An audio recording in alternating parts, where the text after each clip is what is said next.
What's going on, ladies and gentlemen? How you doing today? If this is your first time seeing my channel, make sure you subscribe because I'll be providing lots of Sport Card Expo content coming in the next few weeks after the Expo takes place this weekend. But today I'm going to be providing 5 tips for the Sport Card Expo. If you've never been before, maybe you have some questions. I'm just going to give you 5 tips from my experience attending the Expo. This is going to be kind of a follow-up to the video I did last spring on the Sport Card Expo. So if you didn't check out that video, I'm going to leave that video in the description below. I gave my top 5 tips for the Sport Card Expo, including things like having a plan, having a budget, stuff like that. Make sure you check out that video because those are my main top 5 tips. This is going to be kind of the expansion video on those points, maybe some more specific details. So that sounds like something that's going to interest you. Sit down, relax, and enjoy the ride with me. I'm going to have some footage from the last Expo playing in the background so you can kind of see some of the cards that will be available at this coming weekend. And let me know down in the comments below, guys, if you do have any questions heading into the Expo. Let me know. I'll try to answer as many as I can. I'll probably get to all of them.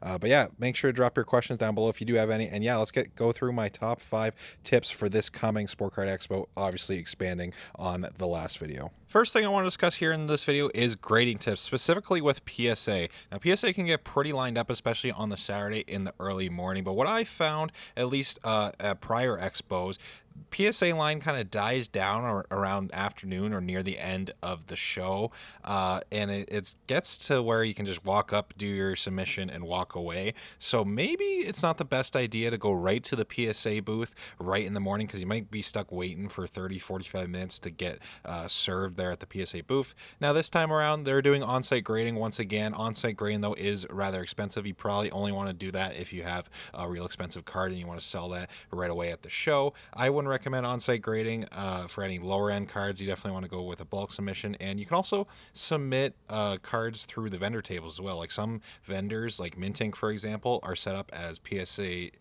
providers, and you can do group submissions with Mint Ink. You can just go up to their Mint Ink booth or any other vendor that is affiliated with PSA and do a submission through them as well. You do not have to go to the PSA booth to do a submission. You can take that route as well. There's a couple different options. I can answer any questions you may have down in the comments below if you have something specific you want answered, but basically I would just avoid the line if there's a line at PSA and always come back later. This next tip here is probably the most common question I've got on my past Sport Card Expo videos. Are there trading cards or like Pokemon available at the Expo? And the answer is yes. There is plenty of trading cards like Pokemon, mostly Pokemon, but I have seen some like Yu-Gi-Oh and stuff. I'm not too familiar with that stuff, so I typically don't focus on it in my videos, but there was a whole giant Pokemon section last spring at the Expo, so there's lots of Pokemon. If you are going strictly for Pokemon, you will be fine here at this Expo. You will probably find something you will like and you will enjoy it. It's just I mainly focus on the sport cards here because that's what I'm into. I'm mostly into hockey cards, so that's what my videos are going to be mainly focused around.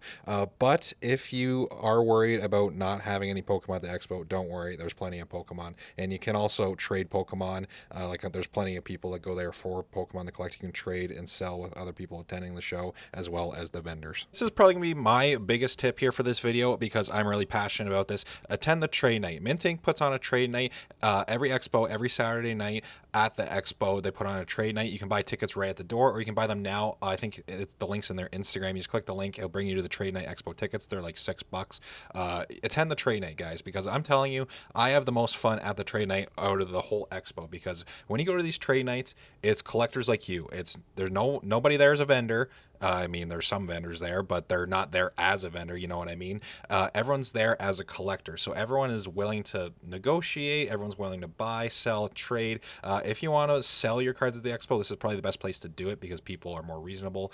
People aren't money driven at this trade night is basically what I'm saying. Most people are there as collectors, and it's just a lot of fun. A lot of fun to meet people. I'm going to be at the trade night, so if you guys are going, let me know down in the comments below. Maybe we can do a trade or something. That'd be really cool. I'd love to meet some of you guys at the trade night. Yeah, definitely my favorite part of the Expo is this trade night, so I definitely recommend you guys check it out. My 4th tip I briefly want to talk about here is the autograph pavilion, and if you are going to go and get something signed at the Expo, I just want to give you some tips on my experience. Now, I've done this once. I went and I met Arbor Jack. I got him to sign one of my Young Guns cards. Really cool dude. It was a cool experience, but it does take up a large portion of your day, and if you're going for only one day, I don't know if you'll be able to squeeze everything you want into your Expo experience if you're only going the one day and you plan on standing in an autograph line, just because the lines get super crazy. I would definitely recommend buying the Fast Pass if you're going for one of those really sought after autographs from one of those people. Like, I would think maybe the current Leafs are probably going to have a pretty big line, guys like Max Domi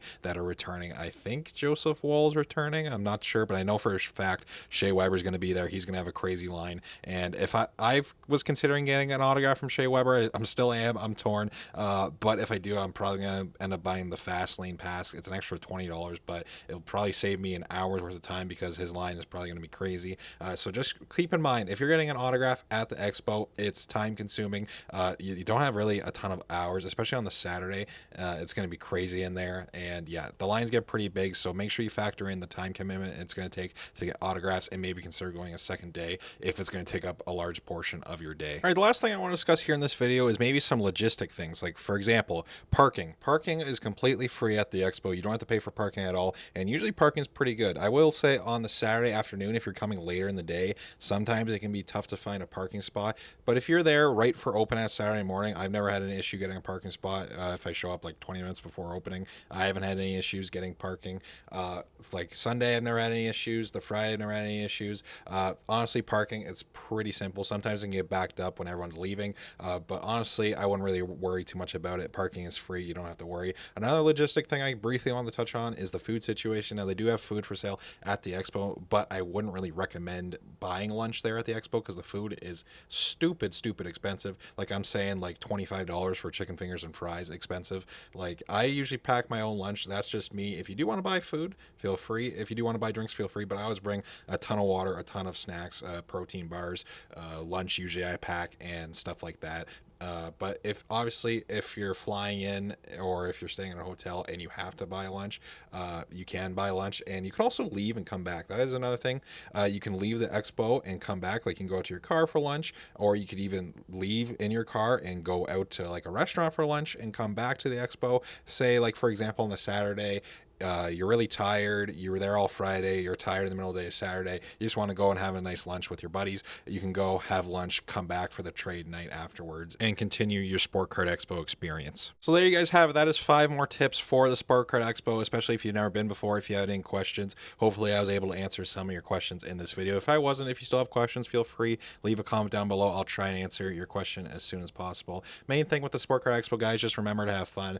Sometimes dealing with vendors can be stressful. Sometimes it can be overwhelming. Just remember, take a deep breath, have fun. I'd really, like I said, really suggest attending the trade night. That is the most fun by far I have all weekend. Definitely recommend doing that. If you have any questions about that, let me know in the comments below. And make sure you guys subscribe so you don't miss out on my Sport Card Expo videos coming out after the expo. I'm unfortunately only able to attend the Saturday for this Sport Card Expo. In the past, I usually like to attend 2 days to make sure I have enough time to enjoy myself, film all the content, but I'll still have plenty of content for you guys, including my pickups from the expo. I'm really excited to see what Hab stuff I can find at the expo. So if that's something you might enjoy, make sure you subscribe, make sure you like this video, help me reach a wider audience. And yeah, thank you all so much for watching today's video. Take care, everybody. Enjoy the expo. Have a good one.